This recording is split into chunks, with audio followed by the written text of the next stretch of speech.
And then Conference USA, I have FAU, Florida Atlantic, over UT San Antonio. Defense carried FAU last year. I know there are other teams in this division that somebody's going to mention, but I think Willie Taggart's finally starting to get his recruiting pieces in place. They brought in a running back from USF and a wide receiver from Penn State. So they're trying to build that defense, or build the offense rather, to match, the defense basically just carried them last year. They do actually still need to figure out who their quarterback is. I hate what Willie Taggart did to us at Florida State. I have nothing nice to say to that man.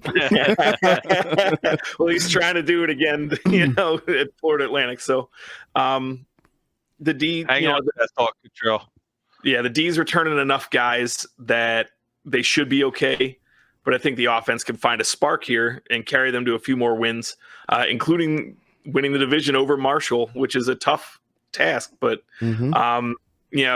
last year they lost to Marshall, but they were extremely shorthanded due to a COVID outbreak. It wasn't a fair matchup. So, circle November 6th on your calendar for when the Herd come to FAU home. So this might be premature. This might be a year premature. They might be a year away from pulling this off, but look out for Florida Atlantic. How about this for a shocker? Marshall. They got a new coach. They got enough returning talent to win. So I'm going with Marshall. Okay. And then here's my dark horse out of all of them. At least I consider it that way. I went with UTSA San Antonio, new coach last year. They won 7 games last year. I like the running back, Sincere McCormick.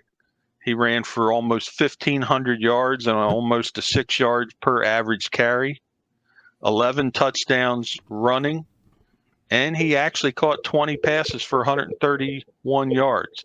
I think they got enough to eke out the West, but I'm going to take Marshall overall in Conference USA. Yes, sir. All right. So, very interesting. I like both of you guys' picks, but I'm about to switch it up on you guys. I think whoever wins that, again, November 6th, that Marshall FAU game, wins that division, and it could turn around on that game. Absolutely. Marshall, the Thundering Herd. And then my second team is Louisiana Tech. Yeah, I like them too. Okay, so got Louisiana Tech coming out of the West. I think they're going to kind of have a rebound year. Marshall loses Brendan Knox in the draft to the Cowboys. Right.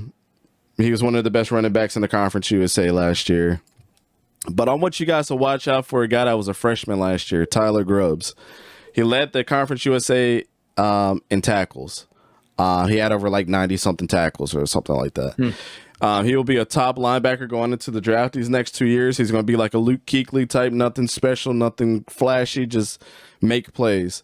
Another, like I said, the trend with these Division I teams playing Power 5 schools, they're playing Mississippi State week 1. Louisiana Tech's got a tough challenge playing the SEC team. Marshall has an easy schedule, but has the best quarterback in the conference. So Grant Wells is coming in for his sophomore year, and I think he'll have a better year with Marshall. But overall, with that being said, I got Marshall taking it out just with those odds. I think they're bringing too much momentum from what they had last year. Even with losing Brendan Knox, I just think it's going to be too much for Louisiana Tech to take. But I can honestly say probably going into next year, Louisiana Tech with Tyler Grubbs is going to be a team that we're going to talk about.